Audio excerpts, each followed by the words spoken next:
പ്രിയപ്പെട്ടവരെ, ഇന്ന് മറ്റൊരു വീഡിയോയുമായിട്ട് നമുക്ക് കാണുവാൻ കഴിഞ്ഞുള്ള സന്തോഷം അറിയിക്കട്ടെ. ഇന്ന് നിങ്ങളുമായിട്ട് സംസാരിക്കാൻ ഉദ്ദേശിക്കുന്ന ഒരു വിഷയം പോസിറ്റീവ് ആറ്റിറ്റ്യൂഡ് എന്ന് പറഞ്ഞാൽ നമ്മൾ ഒരുപാട് കേട്ടിട്ടില്ല. നോർമൻ വിൻസെന്റ് പീലെ ഉൾപ്പെടെ ലോകത്തിൽ ഒത്തിരി ആൾക്കാർ ഈ പോസിറ്റീവ് തിങ്കിങ്ങിനെ കുറിച്ച് എഴുതിയിട്ടുണ്ട്. പക്ഷെ പോസിറ്റീവ് തിങ്കിങ്ങിന്റെ കാര്യങ്ങളെക്കുറിച്ചല്ല, അത് ഉൾപ്പെടെ നമ്മുടെ വെൽത്ത് മാനേജ്മെന്റ് ഉൾപ്പെടെ അതിനകത്തുള്ള ഈ പോസിറ്റീവ് തിങ്കിങ്ങിന്റെ ഗുണം സാധാരണ പറയാറുണ്ട്. പോസിറ്റീവ് തിങ്കിങ് നമ്മുടെ മൈൻഡ് ഒരു സമയം ഒരുപാട് ചിന്തകൾ ചിന്തിക്കാൻ കഴിയുന്ന ഒരു മനസ്സാണ് നമുക്ക് ഓരോരുത്തർക്കും ഉള്ളത്. Human mind can hold only one thought at a time instead of being it negative that thought should be positive. ഒരു പ്രിൻസിപ്പിളാണ്. ഒന്നുകൂടെ പറയാം, human mind can hold only one thought at a time instead of being it negative that thought should be positive. മനുഷ്യ മനസ്സിന് ഒരു സമയത്ത് ഒരു ചിന്ത മാത്രമേ ചിന്തിക്കാനായിട്ട് കഴിയുന്നിടത്തോളം അതൊരു പോസിറ്റീവ് ചിന്തയായിട്ട് നിലനിർത്താൻ നമ്മൾ ഓരോരുത്തരും ശ്രമിക്കണം എന്നുള്ളതാണ് ഒരു ലോകഭാഗമായ ഒരു മാനവികന്റെ തത്വമാണ്. രണ്ടാമതായിട്ട് പറയുന്നത്, nothing can be achieved by being negative. നമ്മൾ ആരും തന്നെ നെഗറ്റീവായിട്ട് ചിന്തിക്കുന്നതിലൂടെ ഒന്നും തന്നെ നമുക്ക് നേടാൻ സാധിക്കത്തില്ല. നമുക്ക് നഷ്ടമേ ഉണ്ടാകത്തുള്ളൂ. നെഗറ്റീവായിട്ട് നമ്മൾ എന്ത് സാഹചര്യത്തെക്കുറിച്ചോ വ്യക്തികളെക്കുറിച്ചോ അല്ലെങ്കിൽ നമ്മുടെ ധനത്തെക്കുറിച്ചോ എന്തിനെക്കുറിച്ച് നമ്മൾ നെഗറ്റീവായിട്ട് ചിന്തിച്ചാൽ നമുക്ക് നഷ്ടമല്ലാതെ ഒരിക്കലും ലാഭം ഉണ്ടാകാൻ പോകുന്നില്ലെന്നാണ് രണ്ടാമത് ചിന്ത. Nothing can be achieved by being negative. നെഗറ്റീവായിട്ട് ചിന്തിക്കുന്നതിലൂടെ നമ്മുടെ ജീവിതത്തിന്റെ ഒരു രംഗവും നന്നാവാൻ പോകുന്നില്ല. അപ്പൊ അതുകൊണ്ട് ഏതൊരു രംഗത്തും എത്ര ക്രൈസ്തുള്ള സിറ്റുവേഷനിൽ നമ്മൾ അതിനെ പോസിറ്റീവായിട്ട് തിങ്ക് ചെയ്യണം. Nothing can B achieve. നമ്മളത് മനസ്സിലാക്കണം. ഒന്നും തന്നെ നെഗറ്റീവായിട്ട് തിങ്ക് ചെയ്യുന്നതിലൂടെ നമുക്ക് അച്ചീവ് ചെയ്യാനേ കഴിയത്തില്ല. അത് രണ്ടാമത് ഒരു മാനേജ്മെന്റിന്റെ ഒരു പ്രധാന പ്രിൻസിപ്പിളാണ്. നന്നായി മാനേജ്മെന്റ് ചെയ്യുന്ന ഒരു വ്യക്തിയുടെ പ്രിൻസിപ്പിളാണ് രണ്ടാമത്. മൂന്നാമതായിട്ട്, B A risk taking person. നമ്മുടെ ജീവിതത്തിൽ നമ്മൾ റിസ്കുകൾ എടുക്കാൻ തയ്യാറാവുന്ന ഒരു വ്യക്തിക്ക് മാത്രമേ ജീവിതത്തിൽ അവസരങ്ങൾ എല്ലാം ഉണ്ടായി വരത്തുള്ളൂ. അവസരവും ധനവും സമ്പാദ്യവും അങ്ങനെയുള്ള എല്ലാ കാര്യങ്ങളും ഒരു റിസ്ക് എടുക്കാൻ തയ്യാറാവുന്ന ഒരു വ്യക്തിക്കാണ് ഉണ്ടാകുന്നത്. ചിലപ്പോൾ നമ്മൾ ഇറങ്ങി തിരിക്കുമ്പോഴാണ് നമുക്ക് കൂടുതൽ അവന്യൂസ് തുറന്നു വരുന്നത്. അപ്പോൾ ഏതൊരു രംഗത്തും ഒരു റിസ്ക് എടുക്കാനുള്ള ഒരു തരണം. പക്ഷെ അമിതമായ റിസ്കുകൾ എടുത്ത് അബദ്ധത്തിന് ചാടണമെന്നല്ല പറയുന്നത്. ജീവിതത്തിൽ ഒരു രംഗത്ത് ഓരോ രംഗത്തും നമുക്ക് ആവശ്യമായ ഒരു ചെറിയ റിസ്ക് എടുക്കണം. ഇപ്പോൾ ഒരു ഡ്രൈവിംഗ് പഠിക്കണേ അതൊരു റിസ്ക്കാണ്, ഒരു നീന്തൽ പഠിക്കണേ അതൊരു റിസ്ക്കാണ്, ഒരു പ്രസംഗം പരിശീലിക്കണേ അതൊരു റിസ്ക്. എല്ലാത്തിനും അത് റിസ്ക് ഇൻവോൾവ് ആണ്. അപ്പോൾ ഒരു B A risk taking person. പല കാര്യങ്ങൾക്ക് റിസ്ക് ടേക്കിംഗ് പേഴ്സൺ ആയിട്ട് നമ്മൾ മാറണമെന്ന് മാനേജ്മെന്റ് പറയാം. പിന്നെ മൂന്നാമത്തെ ഒരു പ്രിൻസിപ്പിൾ എന്ന് പറഞ്ഞാൽ അവോയ്ഡ് പ്രോക്രാസ്റ്റിനേഷൻ എന്ന് പറയും. പ്രോക്രാസ്റ്റിനേഷൻ എന്ന് പറഞ്ഞാൽ നമ്മളൊരു കാര്യം നടക്കുന്നതിന് മുമ്പ് തന്നെ അതിനെക്കുറിച്ച് അത് നടക്കത്തില്ല അല്ലെങ്കിൽ അതിനെക്കുറിച്ച് പ്രോക്രാസ്റ്റിനേറ്റ് ചെയ്യാന്ന് പറയും. അതിനെക്കുറിച്ച് ആവശ്യമില്ലാത്ത ചിന്തകളൊക്കെ നമ്മുടെ മനസ്സിനകത്തിട്ട് പുകച്ച് നമ്മൾ അതിനെ പ്രോക്രാസ്റ്റിനേറ്റ് ചെയ്തതിനെ നശിപ്പിച്ചിരിക്കുന്നത്. പ്രോക്രാസ്റ്റിനേഷൻ എന്ന് പറയും അത് ഇംഗ്ലീഷിൽ. അതിനെങ്ങനെ ഒരു മനസ്സിനകത്തിട്ട് ഇല്ലാത്ത കാര്യങ്ങളെ കുറിച്ച് സങ്കല്പിച്ചുണ്ടാക്കുന്നതിനാണ് പ്രോക്രാസ്റ്റിനേഷൻ. പ്രോക്രാസ്റ്റിനേഷൻ എന്ന് വെച്ചാൽ അത് നടക്കില്ല, അങ്ങനെയൊക്കെയുള്ള ചിന്തകൾ. അങ്ങനെയുള്ള ചിന്തകളെല്ലാം ഒരു നല്ലൊരു വ്യക്തി പോസിറ്റീവ് ആറ്റിറ്റ്യൂഡ് നിലനിർത്താൻ ആഗ്രഹിക്കുന്ന ഒരു വ്യക്തി ഒഴിവാണ്. അത് പറയുന്നത്. അത് കഴിഞ്ഞിട്ട് മാനേജ്മെന്റ് പറയുന്നത്, നമ്മൾ ഓരോരുത്തരുടെയും SWOT അനാലിസിസ് ചെയ്യുക. നമ്മുടെ SWOT എന്ന് പറഞ്ഞാൽ നമ്മുടെ സ്ട്രെങ്സ്. SWOT എന്ന് വെച്ചാൽ SWOT. അതിനകത്ത് ഓരോ ഓപ്ഷനും ഓരോന്നിനെയും പ്രതികരിക്കുന്ന. S എന്ന് വെച്ചാൽ സ്ട്രെങ്ത്. SWOTലെ രണ്ടാമത്തെ അക്ഷരമായ W എന്ന് പറഞ്ഞാൽ വീക്ക്നെസ്, O എന്ന് പറഞ്ഞാൽ ഓപ്പർച്യൂണിറ്റി, T എന്ന് പറഞ്ഞാൽ ത്രെട്ട്. എല്ലാവരും അവരുടെ SWOT അനാലിസിസ് ചെയ്യുക. സ്ട്രെങ്സ് എന്തൊക്കെയാണ്, ഇപ്പൊ ഞാനെന്നുള്ള വ്യക്തിയുടെ സ്ട്രെങ്തുകൾ എന്തൊക്കെയാണെന്ന് എനിക്ക് വ്യക്തമായിട്ട് അറിയാൻ കഴിയുമെങ്കിൽ ആ സ്ട്രെങ്ത് ഉപയോഗിച്ചുകൊണ്ട് എനിക്ക് എൻ്റെ ജീവിതത്തിൽ ഒരുപാട് നേട്ടങ്ങൾ അച്ചീവ് ചെയ്യാനുണ്ട്. എൻ്റെ വീക്ക്നെസ്സുകൾ എവിടെയാണെന്ന് എനിക്ക് കറക്റ്റായിട്ട് അറിഞ്ഞില്ല. ഒരു ചങ്ങല നമ്മൾ ഇമാജിൻ ചെയ്ത് ആ ചങ്ങലയുടെ എവിടെയെങ്കിലും ഒരു ചെറിയ വീക്ക് ഉണ്ടെങ്കിൽ ആ ചങ്ങല പിന്നെ ബലമായിട്ടിരിക്കത്തില്ല. അപ്പോൾ നമ്മുടെ വീക്ക്നെസ്സുകൾ എന്തൊക്കെയാണ്, ഏതൊക്കെ സാഹചര്യങ്ങളിലാണ്, എന്തൊക്കെ കാര്യങ്ങളാണ് നമുക്ക് വീക്ക്നെസ് ഉള്ളത്, ആ വീക്ക്നെസ്സിനെ നമുക്ക് വ്യക്തമായിട്ട് അറിഞ്ഞാൽ അതിനകത്ത് പോയി ചാടാതിരിക്കാനായിട്ട്, ആ വീക്ക്നെസ്സിനുകളെ നമ്മളതിൽ ഇമ്പ്രൂവ് ചെയ്യാനായിട്ട്, അല്ലെങ്കിൽ നമുക്ക് തീരെ കഴിയത്തില്ല നമ്മൾ അത് അവോയ്ഡ് ചെയ്യാനായിട്ടൊക്കെ നമുക്ക് കഴിയും ആ വീക്ക്നെസ്സുകൾ. പിന്നെ ത്രെഡ്സുകൾ എന്ന് പറഞ്ഞാൽ നമ്മുടെ ജീവിതത്തിൽ കുടിക്കുന്ന ദുശീലങ്ങളായിട്ടുള്ള കാര്യങ്ങളുണ്ട്. ത്രെഡ്സ് അത് ചിലപ്പോൾ ബാഡ് ഫ്രണ്ട്സ് ആവാം, അല്ലെങ്കിൽ ബാഡ് ബുക്സ് ആവാം, ബാഡായിട്ടുള്ള ഇൻഫ്ലുവൻസുകളാവാം, അത് ഒരു ഇൻഫ്ലുവൻസുകളോ എന്ത് വേണേലും ആവാം. അത് ത്രെട്ട് എന്ന് പറയുന്നത്. ആ ത്രെട്ട് നമ്മുടെ ജീവിതത്തിൽ ഉണ്ട്. എല്ലാവരുടെയും ജീവിതങ്ങളിൽ ത്രെട്സുകൾ കാണും. ഭീഷണികളായിട്ട് കിടക്കുന്ന ഒത്തിരി കാര്യങ്ങൾ. ആ ഭീഷണികളെ ഒഴിവാക്കണം. ആ സാഹചര്യങ്ങളെ കഴിയുന്നിടത്തോളം ആ ഭീഷണി ഉണ്ടാകുന്ന സാഹചര്യങ്ങളിലേക്ക് പോയി നമ്മുടെ മനസ്സിന്റെ ആത്മവിശ്വാസം കളയാൻ പാടില്ല. അപ്പോൾ strength, weakness, opportunity, threat, SWOT analysis. അവരെല്ലാവരും തന്നെ അവരുടെ SWOT അനാലിസിസ് ചെയ്യുക. അപ്പൊ ഇത് ഒരു മാനേജ്മെന്റിന്റെ പ്രിൻസിപ്പിളാണ്. മനുഷ്യ മനസ്സിന് ഒന്നുകൂടെ പറയാം, മനുഷ്യ മനസ്സിന് ഒരു സമയം ഒരു ചിന്ത മാത്രമേ കഴിയത്തുള്ളൂ. കഴിയുന്നിടത്തോളം അതൊരു പോസിറ്റീവ് ചിന്തയായിട്ട് നല്ല ചിന്തയായിട്ട് നിലനിർത്താൻ ശ്രമിക്കുക.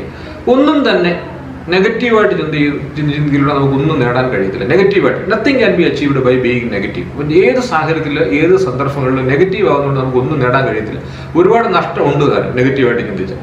അതാണ് രണ്ടാമത്. അതിൽ മൂന്നാമതായിട്ട് പറഞ്ഞു B A risk taking person. Risk ജീവിതത്തിൽ നമുക്ക് ഓരോ സന്ദർഭങ്ങളിലും നമുക്ക് എടുക്കേണ്ടതായ റിസ്ക് എടുക്കണം. റിസ്ക് എടുത്തില്ലെങ്കിൽ നമ്മുടെ ജീവിതത്തിൽ മുന്നോട്ട് പോകില്ല. എല്ലാ റിസ്ക്കാണ്. ജനനം എന്ന് പറയുന്നത് പോലെ ജനിച്ചു കഴിഞ്ഞാൽ മരിക്കുന്നതിന് വരെ ഒരുപാട് റിസ്കുകൾ നമ്മുടെ ജീവിതത്തിലുണ്ട്. ഒരുപാട് അപകടങ്ങളിൽ പോയി ചേടത്തില്ല. റിസ്ക് എടുക്കും. പ്രോക്രാസ്റ്റിനേഷൻ, അതായത് നമ്മൾ വരുമ്പരായികളെ കുറിച്ച് കൂടുതൽ ചിന്തിച്ച് അത് നടക്കത്തില്ല എന്നുള്ള രീതിയിലുള്ള ഒരു പ്രോക്രാസ്റ്റിനേറ്റഡ് മൈൻഡ് നമ്മൾ ഇന്ന് അവോയ്ഡ് ചെയ്യണം. അത് ഒരു പ്രധാനപ്പെട്ട കാര്യങ്ങളാണ്. പിന്നെ നമ്മുടെ സ്ട്രെങ്ത്, വീക്ക്നെസ്, ഓപ്പർച്യൂണിറ്റീസ്, ത്രെട്ട് ഇവയെല്ലാം ഒഴിവാക്കുക.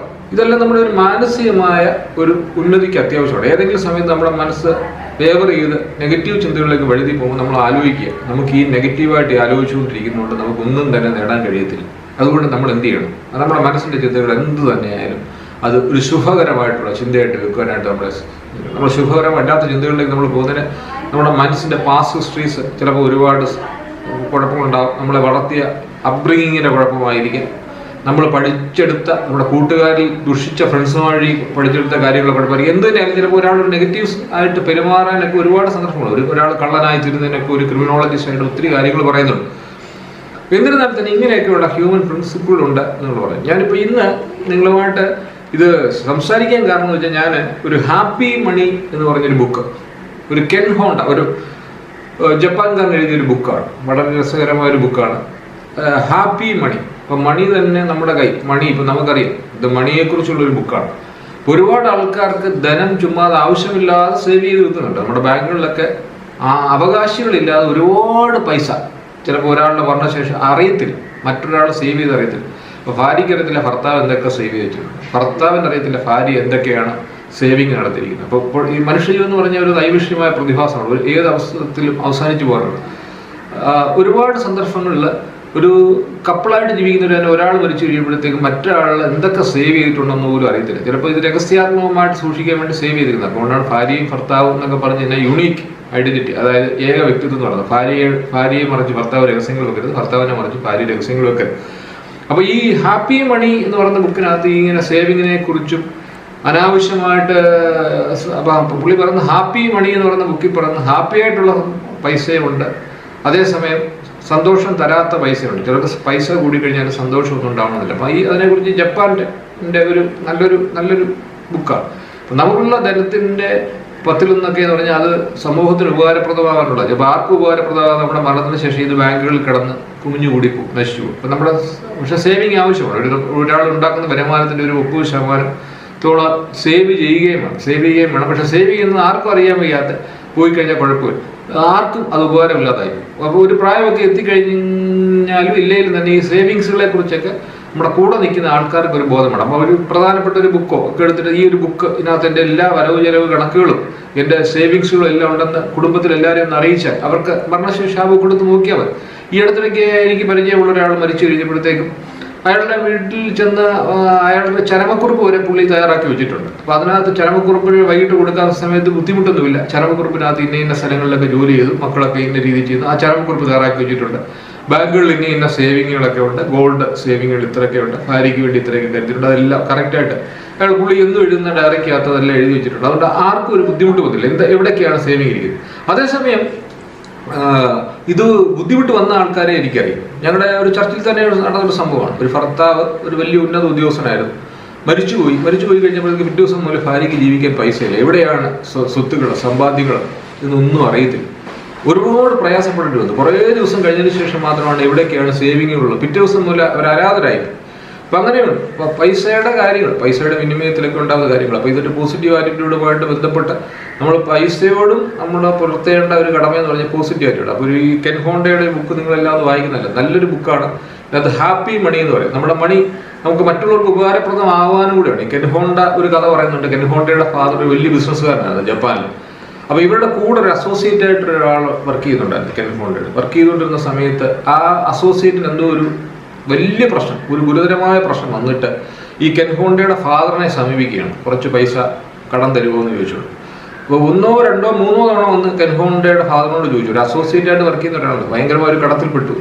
ചോദിച്ചിട്ട് കൊടുത്തില്ല. അവസാനം ഇയാൾ കൊടുക്കാൻ റെഡിയായി വന്നപ്പോൾ ഒരു ദിവസം പെട്ടെന്ന് ഈ കുടുംബത്തിലുള്ള എല്ലാവരും ആത്മഹത്യ ചെയ്തു മരിക്കുകയാണ്. അപ്പോൾ കെൻ ഹോണ്ടയുടെ ഫാദർ അത്രയും നാൾ ഒരു വലിയ ബിസിനസ് ഫാമിലി ആയിരുന്നു, നല്ല സന്തോഷമുള്ള ഫാമിലി ആയിരുന്നു. അവരുടെ സന്തോഷം എല്ലാം അതോടുകൂടി കെൻ ഹോണ്ടയുടെ ഫാമിലിയിൽ ക്ഷയിച്ചു പോകുന്നതായിട്ടൊക്കെ ഈ കെൻ ഹോണ്ടയെ ബുക്കിനകത്ത് എഴുതിയിട്ടുണ്ട്. നമ്മുടെ ചില അത്യാവശ്യ സന്ദർഭങ്ങളിൽ നമ്മുടെ സമ്പത്തുകളെല്ലാം മറ്റുള്ളവർക്ക് ഷെയർ ചെയ്യാനുള്ളതാണെന്നൊക്കെ ഈ കെൻ ഹോണ്ട നമ്മൾ ഉദ്ദേശിക്കുന്നില്ല. നമ്മൾ പിടിച്ച് ഹോൾഡ് ചെയ്ത് വെച്ചുകൊണ്ട് നമുക്ക് ഒരിക്കലും സന്തോഷമുണ്ട്. അതുകൊണ്ട് ഹാപ്പി മണി ആവണമെന്നുണ്ടെങ്കിൽ ചിലപ്പോൾ അത് ഷെയറിങ് ആവശ്യമുണ്ട്, അത് ന്യായമായ കാര്യങ്ങൾക്ക് ചിലവാക്കേണ്ടതായിട്ടുണ്ട്, 30% സേവിങ് നടത്തേണ്ടതുണ്ട്, ഫ്യൂച്ചറിനെ കരുതാനുണ്ട്. പക്ഷേ ഈ രീതിയിലെല്ലാം വരുമ്പോഴേ അതൊരു ഹാപ്പി മണി ആയിട്ട് തീരത്തുള്ളൂ. അല്ലെങ്കിൽ അത് ചിലപ്പോൾ അത് നമ്മുടെ കയ്യിൽ ഒരുപാട് ധനമുണ്ടെങ്കിലും അത് കൊണ്ട് സന്തോഷവും നമ്മളുടെ മനസ്സിനകത്ത് ഉണ്ടാകത്തില്ല എന്ന് പറഞ്ഞിട്ട് കെൻ ഹോണ്ട എഴുതിയൊരു നല്ല ബുക്കാണ്. ഈ ബുക്ക് നിങ്ങളെ പരിചയപ്പെടുത്തുന്നതോടൊപ്പം ഈ പോസിറ്റീവ് ചിന്താഗതികളൊക്കെ ഒരുപാട് ഈ പറയുന്നുണ്ട്. പൈസയുമായിട്ട് ബന്ധപ്പെട്ട് നമ്മുടെ ആറ്റിറ്റ്യൂഡുകൾ എന്തായിരിക്കണം, നമ്മുടെ ആറ്റിറ്റ്യൂഡുകളാണ് നമ്മുടെ അൾട്ടിറ്റ്യൂഡിനെ ഡിറ്റർമിൻ ചെയ്യുന്നത്.